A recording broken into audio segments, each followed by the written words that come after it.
¿Quién fue Helen Stirk? Para entender la participación de Helen Stirk en la Reforma Protestante, primero debemos tener una breve comprensión del contexto en el que ella vivió. Helen vivió durante la época de los años 1500 en Escocia, una época en que nuevas copias del Testamento en inglés traducidas por William Tyndale estaban al alcance de un pueblo que desesperadamente las necesitaba. En la época de Helen Stirk, la Iglesia Católica Romana no daba autorización de que los feligreses comunes pudieran tener copias de la Biblia en su lenguaje, y era ilegal poseer y leer estas traducciones de William Tyndale. A pesar de estas limitaciones, el desencadenamiento de la palabra de Dios aún daría frutos, y más de la población llegaría a conocer lo que Dios quería decir en su palabra. Conocimiento que traería mucho peligro cuando creyentes se reunían en el aprendizaje de las Escrituras. Esto es lo que sucedió en el caso de Helen Stirk. Helen Stirk es parte de lo que se conoce como los mártires de Perth, en el cual 6 personas, William Anderson, James Phillipson, James Hunter, Robert Lamb, James Revelson y Helen Stirk, fueron detenidas y acusadas colectivamente por reunirse para leer y estudiar la Biblia en inglés. Esto en directa violación de las recientes leyes escocesas que prohibían la posesión o lectura de ediciones vernáculas de las Escrituras. ¿Cómo contribuyó Helen Stirk a la Reforma Protestante?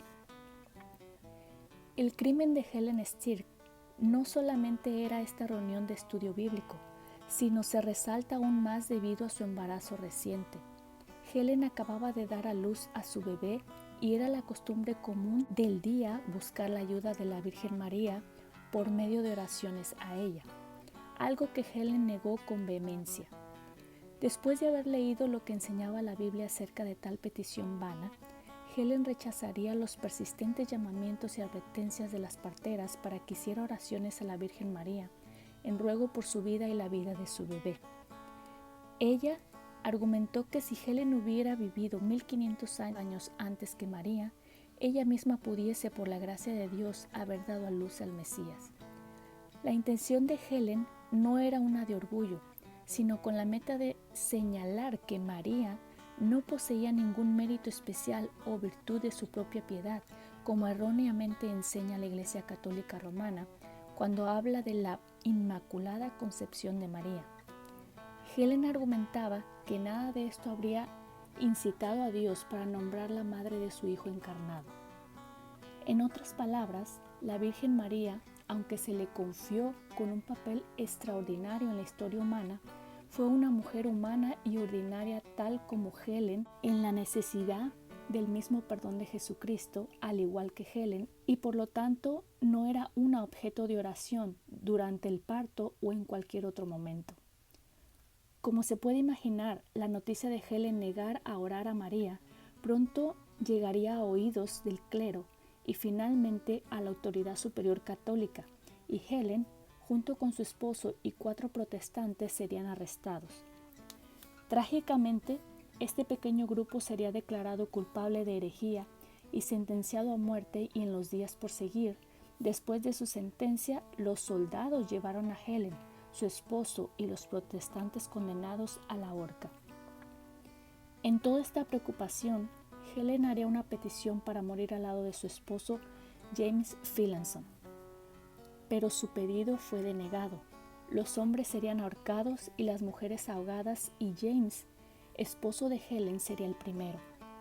La historia nos dice que Helen, con su bebé en brazos, se acercó a su amado esposo, lo besó y se despidió de él diciendo: «Esposo, alégrate, porque hemos vivido juntos muchos días felices, y este día en que debemos morir, debemos estimarlo como el más gozoso de todos, porque tendremos gozo para siempre. Por lo tanto, no te daré las buenas noches, porque pronto nos encontraremos en el reino de los cielos». Después de estas últimas palabras de su esposa, James fue colgado ante sus ojos. Helen se vería obligada a entregar a su hijo a una enfermera ascendiente, y ella sería atada y conducida a un cuerpo de agua cercano, donde sería arrojada para ahogarse. Como dijo un escritor, arrojada al agua como una bolsa de basura.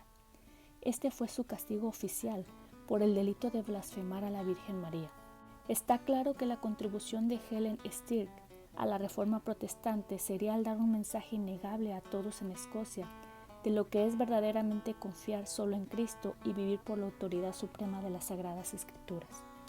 Helen está marcada por su denuedo por la verdad de la Biblia, su denuedo y la voluntad de decir y hacer lo correcto sin importar el costo terrenal, que fue un gran costo.